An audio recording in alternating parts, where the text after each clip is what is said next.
ఇండియాకి స్వతంత్రం వస్తే దొంగలు, దగాకోర్లు, లోఫర్లు అధికారం చెలాయిస్తారు. తుచ్చులు, నీచులు దేశ నాయకులు అవుతారు.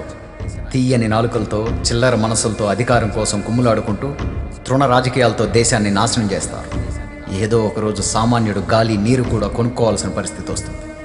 ఇది ఇండియన్ ఇండిపెండెన్స్ గురించి అప్పటి British prime minister Winston Churchill అన్న మాటలని సోషల్ మీడియాలో జరుగుతున్న ప్రచారం.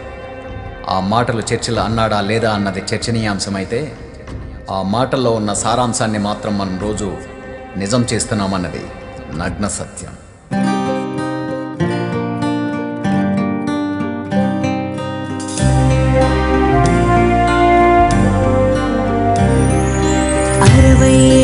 అరాచకత్వమా స్వరాజ్యమంటే, స్వార్థం చేసే స్వైర విహారమా స్వతంత్రమంటే, గనులు దోచుకుని గంతులేయడమా గణతంత్రమంటే, భయంతో పరుగు తీయడమా ప్రజాస్వామ్యమంటే, 7 దశాబ్దాల జాతీయే 6 దశాబ్దాల జాపున పడి అయోమయంగా భయంగా చివరి ఆశగా చివరి శ్వాసగా ఎదురు చూస్తున్నది. ఏది అవినీతికి అంతం, కుళ్ళుని పెళ్ళవికే అస్త్రం, అదిగదిగా బ్రహ్మాస్త్రమే మోదీ అని.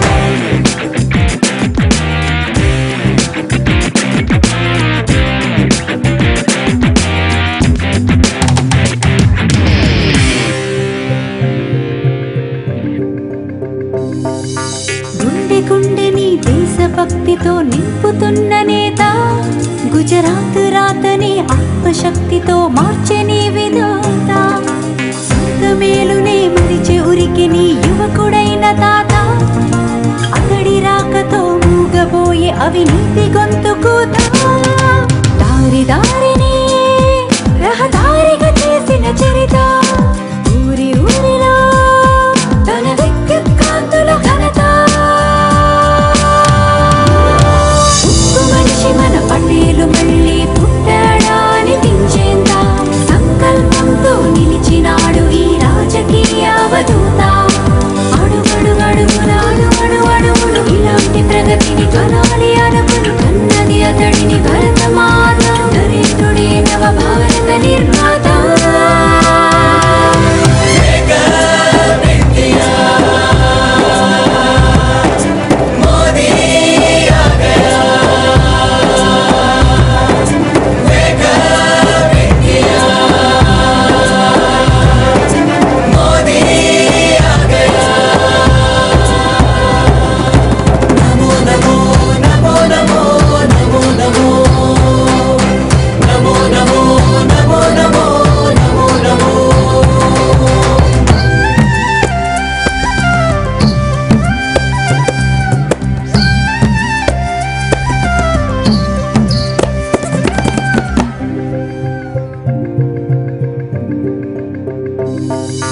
మంచి కాలము మించిపోయినా రాదు మళ్ళీ, తల వంచుతున్న ఈ నల్ల రోజులని చించి పొమ్మనాలి.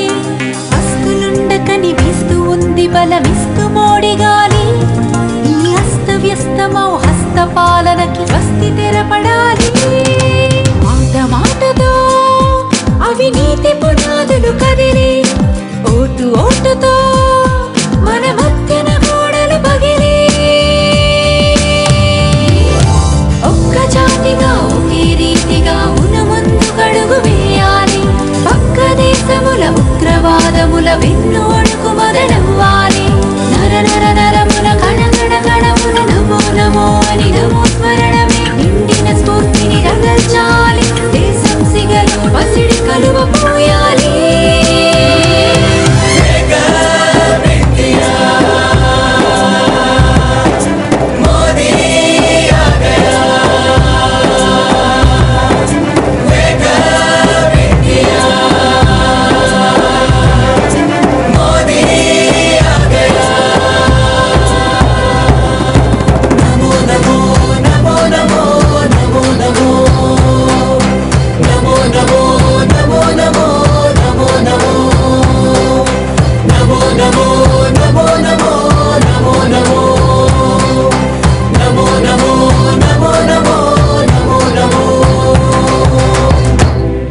మోదీ